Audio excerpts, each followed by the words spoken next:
Praise the lord. April 6వ తేదీ 2025. ఈరోజు దేవుని వాగ్దానము. నశించిన దానిని వెదకి రక్షించుటకు మనుష్య కుమారుడు వచ్చును. లూకాసు వార్త 19వ అధ్యాయం 10వ వచనం. ఈ వాక్యం ద్వారా మనం తెలుసుకోవాల్సిన విషయం ఏంటంటే, ప్రభు అయిన యేసుక్రీస్తు వారు ఈ లోకంలో ఉన్నప్పుడు జక్కయ్య అనే వ్యక్తితో మాట్లాడుతున్న మాటలివి. జక్కయ్య చరిత్ర మనందరికీ తెలుసు కదా. అప్పటి ప్రజల దృష్టిలో జక్కయ్య పాపాత్ముడైన మనుష్యుడు.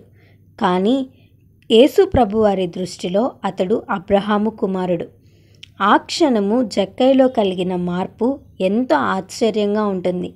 ఎప్పుడైతే అతడు క్రీస్తును చేర్చుకున్నాడో అప్పుడే అతనిలో మార్పు వచ్చింది.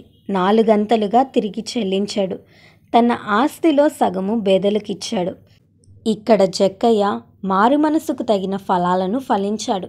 చాలామందికి ప్రపంచంలో ఉండే అందమైన ప్రదేశాలు చూడాలని, విలువైన వస్త్రాలు ధరించాలని ఆశ ఉంటుంది. కానీ జక్కయ్యకు మాత్రం దేవుణ్ణి చూడాలని ఆశ కలిగింది. అతనిలో కలిగిన ఆ ఆశే తనకు రక్షణ భాగ్యాన్ని ఇచ్చింది. ఈరోజు ఈ వాక్యం వింటున్న నీలో ఏ ఆశ ఉంది? దేవుని సన్నిధికి వెళ్ళాలని, దేవునిని ఆరాధించాలని, నీ కుటుంబం రక్షింపబడాలని ఆశ నీలో ఉందా? లేక లోక సంబంధమైన ఆశలు కలిగి జీవిస్తున్నావా? మనల్ని రక్షించటానికి, పాపము నుంచి విడిపించటానికి దేవుడి లోకానికి వచ్చి మనం పొందవలసిన శ్రమలు తాను పొంది రక్షణ భాగ్యాన్ని మనకిచ్చాడు కదా.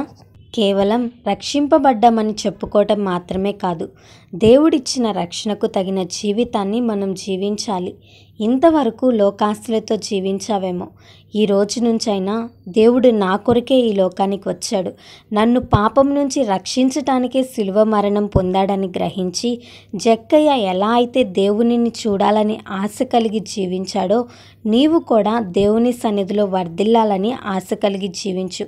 రక్షణ కార్యాన్ని తప్పక చూస్తావు. ఈ వాగ్దానం దేవుడు మనందరి జీవితంలో నెరవేర్చునుగాక. ఆమేన్.